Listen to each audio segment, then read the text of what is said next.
মনের শান্তি দুনিয়ার সবচেয়ে বড় শান্তি। এই শান্তি যেন আর কখনো কোথাও পাওয়া যায় না। হ্যালো গাইস, আসসালামু আলাইকুম। কেমন আছেন সবাই? আশা করি আল্লাহর রহমতে ভালো আছেন। আমরা আপনাদের দোয়া ভালো আছি। এই তো দেখতে দেখতে যেন বছরটা চোখের পলকে চলে যায়। মনে হয় সেই দিনকে মানুষটা ছিল আমাদের মাঝে, আজ নাই। খুবই কষ্টের বিষয়, কিন্তু কিছু করার নাই। দুনিয়ার নীতি নিয়ম বিধাতার দেওয়া সব কিছুই মানতে হবে। সেদিনকে আমার নানি শাশুড়ি আমাদের মাঝে ছিল, আজ একটা বছর পূর্ণ হয়ে গেল উনি আমাদের মাঝে নাই।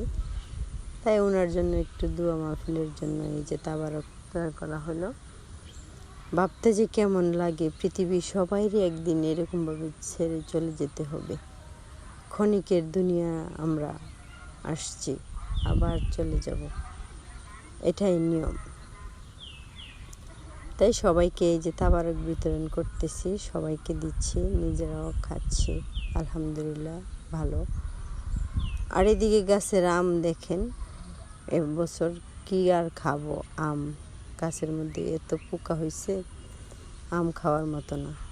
এতগুলা এক বল আম কাটলে অল্প একটু পাওয়া যায়, তারপর দাও শান্তি। কারণ ফরমালিন মুক্ত আম, অল্প খাইলেও শান্তি, ভেজাল নাই। বাজারের গুলা যেরকম পোকা নাই, তারপরে খাইলে এতটা তৃপ্তি আসে না, শান্তি আসে না, মুখটা যেন কীরকম হয়ে যায়।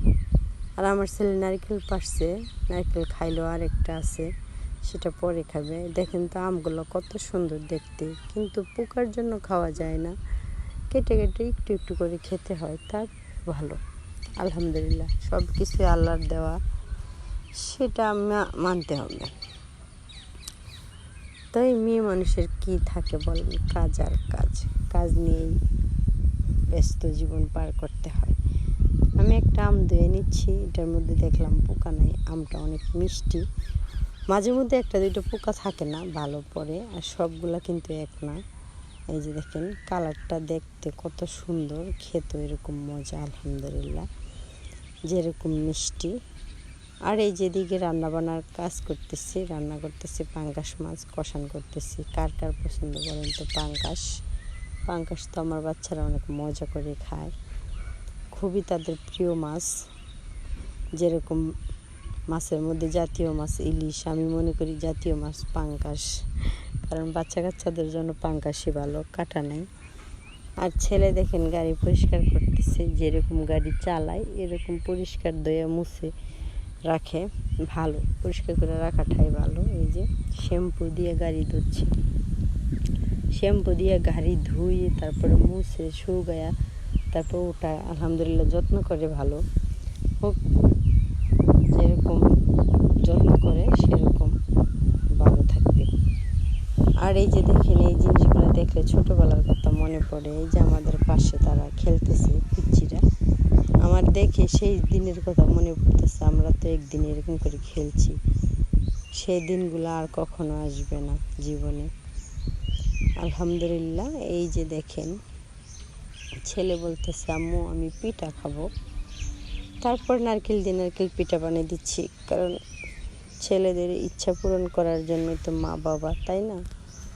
বলছে খাবে, তো আমি খাওয়াবো না তৈরি করে। তারপর নারকেল ছিল ফ্রিজে কুড়ানো ছিল, অবশ্যই ঈদের সময় এই পিঠা বানানো খাওয়ানো হয় নাই। তারপরে এই যে দেখেন কুলি পিঠা বানিয়ে দিছি, ভিতরের পুরটা কত সুন্দর হয়েছিল। আমি আবার খাচ্ছিলাম গরম গরম, আলহামদুলিল্লাহ ভালোই লাগছিল। এই যে পিঠা খাচ্ছি বসে বসে বারান্দায়। আর সন্ধ্যাবেলা ছেলে বলতেছে নুডলস খাবে, তারপর নুডলস পাক করলাম। বাচ্চারা তো নুডলস পাগল হয়, কারণ আমি নুডলসে আজকে হলুদ দিইনি, হলুদ ছাড়াই সাদা করে রান্না করতেছি।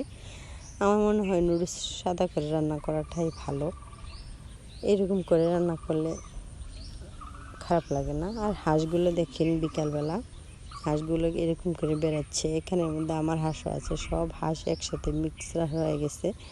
তবে তারা তাদের সবাই আলাদা হয়ে যায় যখন সন্ধ্যা হয়, যার যার বাড়িতে শেষে চলে যায়। কত সুন্দর না? তারাও একসঙ্গে মিলেমিশে থাকতে পারে। শুধু আমরা মানুষরাই পারি না, আমাদের মানুষের ভিতরে হিংসা বেশি, তাদের ভিতরে হিংসা নাই। আর আমার ছেলে দৌড়াদৌড়ি করতেছে, এই যে দেখেন ধান কাটা শেষ, জমিনগুলো ফাঁকা মাঠের মতো, এই যে দৌড়াচ্ছে। আমিও একটু বেড়াচ্ছি, হাওয়া বাতাস খাচ্ছি, খুবই ভালো লাগতেছিল। আমি বলতেছি বাবা আর দৌড়াই, তারপরে দৌড়াদৌড়ি করতেছে, কারণ ভালো লাগতেছে, সেই জন্য আমিও কিছু বলতেছি না। দৌড়ালে মনটাও ভালো থাকবে। আর এদিকে ছেলেরা দেখেন, ছেলের বন্ধু ছেলেরা মিলে এই যে আম পাড়তেছে, গাছের আমগুলা মাশাআল্লাহ কয়দিন পর পরই পাকে, কি সুন্দর, এই যে টসটসা, খুবই ভালো লাগে, খেতেও মিষ্টি। আমি বলতেছি আমাকে রাইখা খাইও না। তো সবাই ভালো থাকেন, সবাই দাওয়াত রইল, আমের দাওয়াত। ভালো থাকেন, আল্লাহ হাফেজ।